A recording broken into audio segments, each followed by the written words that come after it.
Hello，输入机的小教室的朋友，大家好。那大家可以看到，今天是双主播，对，我是那个摩羯座的皮肤科医师，专讲科学证据的宋文医师。今天很高兴，我们找到那个台湾雷射天王，天王就是比大王多一根的天王，王秀兰王医师来跟我们那个连麦，然后大家来 PK 一下那个敏感肌要怎么样做一些雷射治疗。大家好，我是喜欢帮皮肤充电，具有电机、机械、皮肤3种专长的皮肤科王秀涵医师。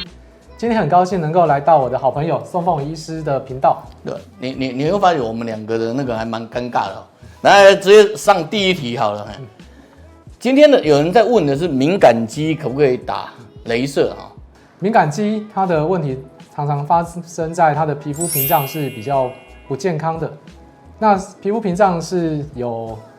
我们可以看到这个皮肤解剖学，我们可以看到皮肤屏障它就是我们上面的表皮层。表皮层呢，如果我们进一步观察的话，你可以看到它是很多像一格一格格子的一些细胞。那这些细胞看起来是空洞的，其实不是空洞的哦，里面是很复杂的，有很多一些天然保湿因子，还有一些脂质的结构。那如果我们用电子显微镜看的话，它就像一层一层的盔甲。好，那问题来了，这个盔甲如果不健康的话，那我们的皮肤就常会遭受一些风吹日晒、各种奇怪的一些刺激，然后动不动就底下的真皮层就发炎、血管扩张，那就是所谓的敏感性的肌肤。好了，那个王医师给你们看教科书，我给你们看图了哈。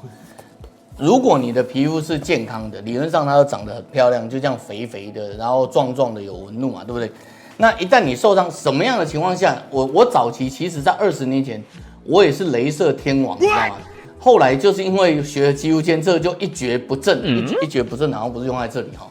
但是学了肌肤监测以后，我看到这样的皮肤，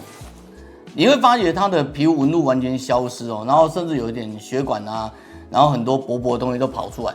然后在另外一方面，肌肤监测大家都知道它有2个，一个是皮肤镜嘛哈，另外还有一个就是那个紫外灯哦。我们那时候也看过一些奇奇怪怪，就是那个皮肤明明看起来没什么太大问题，它的紫外灯下就有红的、绿的、蓝的、黄的、黑的，很多奇奇怪怪的颜色。那像这种，因为我们知道光电治疗它本身是利用特殊的光波的波长在做处理，所以如果它皮肤上面出现一些奇怪的紫外反应，我们在做的时候也会小心哦。所以从肌肤监测角度来看，什么样的案子不能，什么样的敏感肌不能做皮肤的雷射治疗？第一个就是皮肤纹路很丑，然后卡得很紧啊，有问题啊。第二个就是紫外光的部分颜色很怪异就是除了正常的浅紫色以外，它有奇奇怪怪的颜色这样。说到雷射，我们刚刚讲哪些人适合打，哪些人不适合打，对不对？可是其实就算是你把它想象成那个臭豆腐，你知道，也有人适合吃，有人不适合吃。那网络上自然就会有人问到说，那个就算我的皮肤有一点点小敏感可以打，那哪些雷射我一定可以打？哪些雷射我一定不能打？我们来请那个加一根的天王，那个王天王王医师跟我们回答一下来。好，哪些可以打，哪些不能打，我们就用科学证据来说话。我们在打雷射的时候，如果你的表皮屏障会受伤，那种雷射通常敏感性肌肤打了会出事。好，我们可以看到表皮屏障它就是一个盔甲。那这个盔甲什么情况下会破坏？就是我们的光电治疗或者各种治疗，如果可以让它产生破损，比如说磨皮雷射，或者是像一些热能很强烈的雷射，像飞梭雷射，尤其像二氧化碳飞梭雷射。那这一类的雷射呢，还有一些像一些微针类的治疗，它可能会造成皮肤表面的破损。那这种破损，你可能会让你的深处的真皮层也跟着就发炎。那这在一般人的皮肤其实是小问题，通常几天就会恢复。可是对敏感性肌肤的人来讲，它可能就会出事。那哪些情况下敏感性肌肤可以处理的雷射包括了一些比较不会造成伤口的像我们很熟悉的净肤雷射，或者是像皮秒雷射，还有一些像染料雷射，还有一些非侵入式的电波、音波。那这边我要强调是非侵入式如果它是侵入式的，那可能要另外再考虑看看。但是哪些可以打，哪些不能打？医学上充满了各种特例，所以还是要请主治医师做适当的评估才能够确定这个不是说有标准答案的。好了，那个大家在看我的频道的时候，会觉得我比较喜欢讲一些比喻、较无学问那类的。其实王医师刚刚讲了半天，我跟各位讲的浅显一点，就是基本上目前的 chromophore 哦，就是那个载色体哈，基本上就是雷射光的标的有3个嘛，一个水嘛，一个黑色嘛，哦，一个红色嘛，红色就是我们的含氧血红素嘛。那基本上如果你打的是水，我们皮肤有70%几是水，所以水下去基本上该杀的都会杀，不该杀也会杀了。所以磨皮雷射类几乎是不能打的，这个大概不用讨论的哈。然后接下来第2个相对危险，可是比较不危险，就是它的危险性其实慢慢往下降，应该是红色类的，因为我们的血里头其实我们皮肤有很多血管，所以打血管的还好啦。哦，那打黑色素的，尤其是我不知道王医师还记不记得我们30年前第一次在打雷射的时候，那时候雷射1点200块，还记得吗？就嘣嘣啊，那种单点的一定可以打，就是它不是像我们筋膜雷射这样全脸扫的哈，就是说。雷射在大概30年前它是单点嘛，后来慢慢变成全面嘛，基本上单点雷射你几乎都可以打。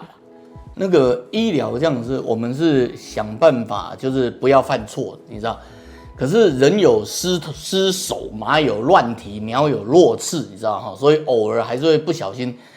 这个病人看起来都没事，他肌肤监测看起来没事，可是打起来就有事这样。所以一般来说，我们如果打了不适合雷射以后，大概会出现哪些问题啊？第一个，如果这个人的皮肤其实没有你想象的强壮，所以他在肌肤监测上、在肉眼上看起来都很好，常常会有法官在问美容医学会说：“哦，这个人不应该打雷射吗？”我实话告诉你，根本没有办法完全判得出来啊。像我们做肌肤监测已经算看得很细了，你还是会遇到像这种案子哦。你看他看起来就是干干的，然后基本上也是打完以后也是很认真的去补水，可是你还是看到打完以后他的皮肤是干燥的哦。那甚至有时候这张图是我们下一集要用的，不过先拿出来玩了哈。就你看，如果你打完以后打坏了，它可能会出现组织液啊，那你就要想办法修复啊。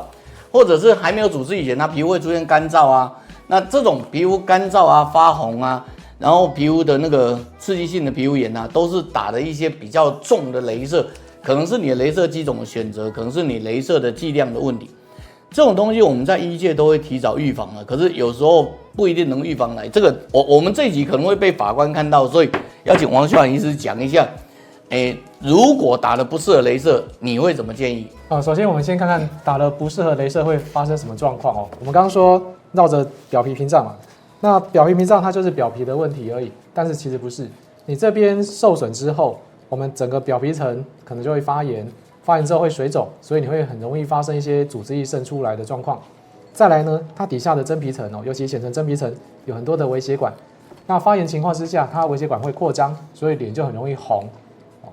那种红有时候是突然就跑出来的，或者是比如说你在运动之后，或者你只是有一些情绪上的起伏，它就红起来。同时呢，它的红跟这样的一个发炎反应，有时候会出现一些小丘疹。那这些就是所谓的敏感肌的一些情形。那这个怎么办呢？其实我们发生这种状况，首先就是趋吉避凶，就是我们要避开会造成这些刺激性的因素，然后尽量让它比较改善。那怎么让它改善呢？我们先讲趋吉，就是因为表皮屏障它是一个很重要的一个皮肤的结构，那我们就是要让它恢复正常。那恢复正常呢，我们需要的就是让它好好的休息。首先，一些之前的这个治疗就要暂停，然后呢，我们要给它一些比较好的、不会刺激性的一些保湿的保水剂或者是保湿剂。那这个也是一门学问哦，等一下我们可以再讨论。那接下来呢，就避凶哦，避开一些会让它恶化的情形。那常见因素像比如说吃热或辣的食物、闷热的环境、晒太阳、剧烈运动、情绪起伏，还有酒精。那我要强调，酒精不是只有喝酒而已哦。你吃的食物，比如说像姜母鸭有酒精，要避开来；或是保养品比如说有些化妆水如果有掺酒精，也要避开来。然后还有常常会被忽略的就是极端气候。我们知道很热的时候晒太阳，皮肤很容易敏感肌就会红起来，但是很冷的时候吹冷风也会。所以像我有病人，他有这种敏感性的状况，然后跑去北极看极光，那种情况之下，冷风一吹，脸就容易红。那这种情况下，如果碰到不适合的雷射，这种症状就会更加的剧烈，这都是要避免的。在法官面前，因为这个可能会变成呈堂证供，所以我们要把话讲清楚。第一个，敏感肌在皮肤科界并不是那么的稳定嘛。我的意思说，没有很绝对的诊断什么是敏感肌，对吧？对。所以你说敏感肌的东西绝对不能打雷射，真的很难抓了。这不是医界在自我推脱，常常都是后见之明啊。是啊，因为很多时候都不知道嘛。对。第二个，敏感肌的病人他什么时候知道？我实话告诉你，有时候这个病人昨天洗温泉，他没有烫哦，他昨天洗完温泉，可是他洗完温泉以后，今天皮肤变嫩了，然后他也没跟你讲，然后你就帮他打了雷射，打完以后皮肤又再嫩一点点，然后他就跑去吃姜母鸭，然后就bingo这样。所以雷射的照顾，在术后的照顾，其实是需要医师跟病人共同合作，然后做正常的皮肤的保湿哦，然后甚至做正常的皮肤保护。那这边我要强调哦，有时候敏感肌的皮肤不是医师再怎么仔细看都很难完全确定，有时候真的是遇到了你才知道，原来这个病人是有敏感肌的状况。好，所以平常也要自己注意自己的一些皮肤的迹象，比如说你会不会容易遇到某些情境，像刚刚说的那些情境，你就很容易红。但那种情况下，都是有当下的自己你才知道。你去医疗院所的时候，医生再怎么认真，用各种高精密的仪器是看不出来的。所以如果没有跟医生讲你有这些状况，然后碰到某些雷射，可能就真的出现一些这些敏感的状况。这有时候也不是说医生可以完全掌控的。对啊，你会发现我们在这段讲的特别多，那个等一下小编一定要剪进去，就是因为这一段会变成呈堂证供，我们要跟天下的听得懂华语的法官讲一讲，跟听得懂 English 的法官也讲一讲，听得懂 French 的法官也讲一讲 Bonjour 这样哈，就是简单讲，敏感肌的雷射照顾真的是很困难，而且现在敏感肌，我记得上次看到上海还哪里有一个，还是日本有一个新的检查。他们认为现在广义的敏感肌已经到85%，也就是说，对美容医学界来说，未来真的是筚路蓝缕啊。说到敏感肌打雷射啊，其实不要说敏感肌或不敏感肌啊，大家都知道雷射叫做光电治疗，那你就知道光照久了，超回答这样哈，电烧到嘛也超回答，所以网络上自然会有那种谣言啊，或者迷思就是。常打雷射或者打某些雷射会造成皮肤十分的干涩，然后甚至不容易修复。这一点天王有没有什么说法？要看是什么样的雷射，像刚刚提到，如果是水分子会吸收的雷射波长，最好敏感肌要避免。这些雷射像磨皮雷射，比如说皮亚哥雷射、二氧化碳雷射，还有像飞梭雷射，那这一类的雷射，由于它会让水分子加热，那对于敏感肌的肤质来讲，就这些热能会让它产生一些血管扩张的变化，但是同样是加热，如果说这个时候有冷喷，比如说同时有做一些喷洒冷媒，让你表皮冷却，然后只让你的真皮层以下受到治疗，那这一类的光电治疗是相对比较可以的，比如说像染料雷射，或者是像一些电波类的治疗。我要特别讲一下染料雷射，有些敏感性的肤质其实反而打染料雷射会改善。那这原因除了染料雷射它会破坏一些不正常扩张的微血管之外，它有个很特别的功能，它会产生一种 TGF-beta， 这是一种这种特别的 cytokine， 就是细胞激素。那这种细胞激素它有多重功能，包括了它会让皮肤抑制发炎，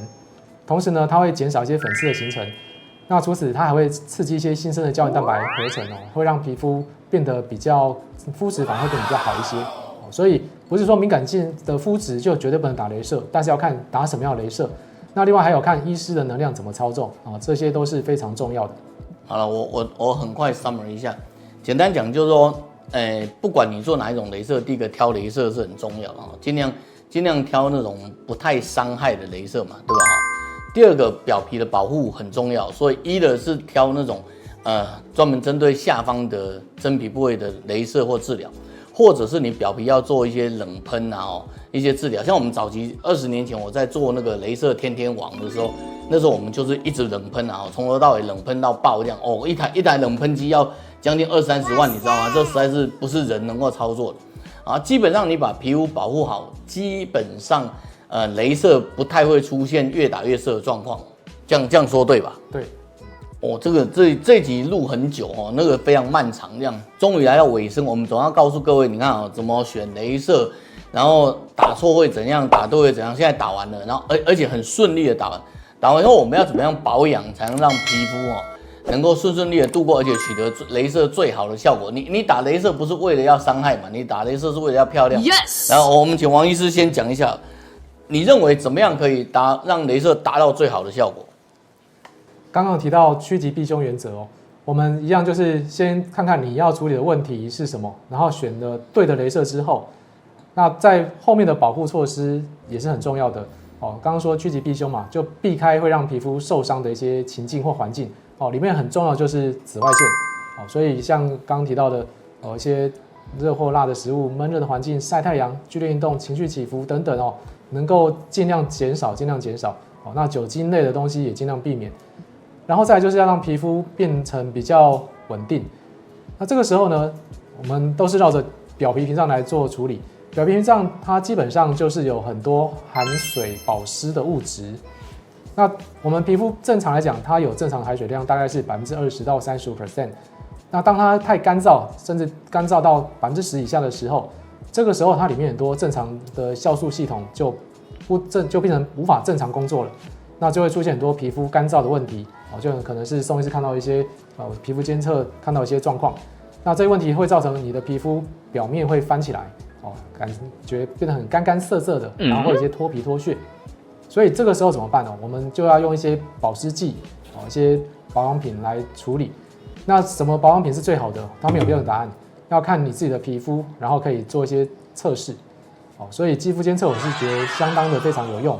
同时呢，在你选择好的产品之后，那接下来呢，你还要正常的使用。哦，比如说像有些人他想皮肤糟糕受伤了，我们要用保湿面膜，这个要小心。保湿面膜也不能过度使用，原则上大概就是每个礼拜用个1次。哦，你知道密集点顶多3天1次，为什么？这是有科学根据的。我们表皮屏障它在受伤之后，通常它在大概年轻人在12小时之后，大概50%-60%就会恢复了。可是你要完整恢复要72小时。但是当你年纪越大，大到75岁以上的时候，这个原本3天可以完成的一个过程，就会拉长到1个礼拜。好，所以我们在做这些保湿的情况，你可能要注意。面膜本身算是给水，可是你在面膜干掉、撕掉的那一瞬间，可能会对皮肤也是一个刺激，有一个剥脱性的变化。那这个时候呢，也会对皮肤可能造成一些伤害，所以建议面膜也不要过度频繁使用。然后呢，有些对皮肤造成伤害的东西，比如说一些酸类的东西，酸类焕肤我们知道可以去除一些老旧角质，可是我们要强调，我们刚看到一些图片嘛，角质层是我们的朋友，不是敌人，它是我们的盔甲。那敏感性肌肤的人，这层盔甲更加重要。正常肤质的人，这个盔甲掉了，很快就补充回来。可是敏感性肤质的人呢，他没有这么顺畅的一个补充的速度，所以呢，能够尽量不要去破坏这个盔甲是很重要。所以一些酸类的焕肤，你可能要很谨慎，甚至不要使用。有些美白类产品也会有点刺激性，那这个可能治疗雷射之后，也许过了3天以上或72小时，或者是1个礼拜以上再使用。然后有些清洁力非常好的界面活性剂有些是这样的一个清洁力很强的东西，你可能在打完雷射1个礼拜之内，可能也要很小心，甚至不要使用。好，那我这边做简单的 summary， 因为每一次我都是一个很啰嗦的。第一个，从肌肤监测的角度来说，打完雷射以后，你的皮肤一定是相对缺水的因为你的屏障受损，所以第一个它蒸发率一定上升。那就是我们讲的 TEWL T1 就经皮水分散失一定比较厉害，所以这时候你一定要给它补水，这个没有问题。可是保湿的补水其实有个很大问题是，这几年这10几20年来的那个研究发现，保湿剂里面的乳化剂其实也是一个常见的刺激源那所以你在使用保湿成分的时候，一定要非常小心这个东西对你皮肤的那个屏障有没有伤害。这也是刚刚那个王医师在讲说，为什么我们会建议3天1次就是如果你对你的东西不是那么有把握，你大概就3天5天1次，或者甚至1个礼拜1次。然后保湿完以后，你的皮肤的那个水合足够了，那水合足够以后，它会变得比较娇嫩。娇嫩的好处是你打完雷射以后，它不是会有一些那个色素的残渣吗？会有一些角质的残渣。事实上，比较娇嫩的皮肤，它的代谢就比较好。那这时候它其实蒸发也会比较厉害。我们刚刚讲的 T 瓦所以你的那个锁水的能力也要比较强。这时候安全油脂的补给，然后乳化也很重要。所以你会发现，过去大概3、5年来、10年来，除了早期我们说的那个美白保湿以外，最近又开始人家在做纯油保养。其实纯油保养这一段也是为了要帮助一些敏感肌的皮肤，在没有乳化剂的情况下，如何正确的去做一个乳头一个保湿的作用。所以你把皮肤好好的照顾好，基本上不是很难你皮肤照顾好它自己，你没有那个受伤不会修复的啦，所以皮肤照顾好它自己就会修复。然后自己修复的时候，你又把它屏蔽顾好，它又会代谢哦，所以它就可以让你的雷射做到最完美的情况，对吧？对。好，那今天那个，我们花这么多时间讲的这样子脆达咖啡公一样的哦，所以如果各位对于这样2位医师，教育主委跟教育主委，让2位教育主委来跟各位讲一下这个雷射的部分哦。如果大家觉得非常辛苦，拜托点赞、订阅、分享，这样好不好？那我们就下次的那个几乎监测小教室见啦，好不好？好，拜拜。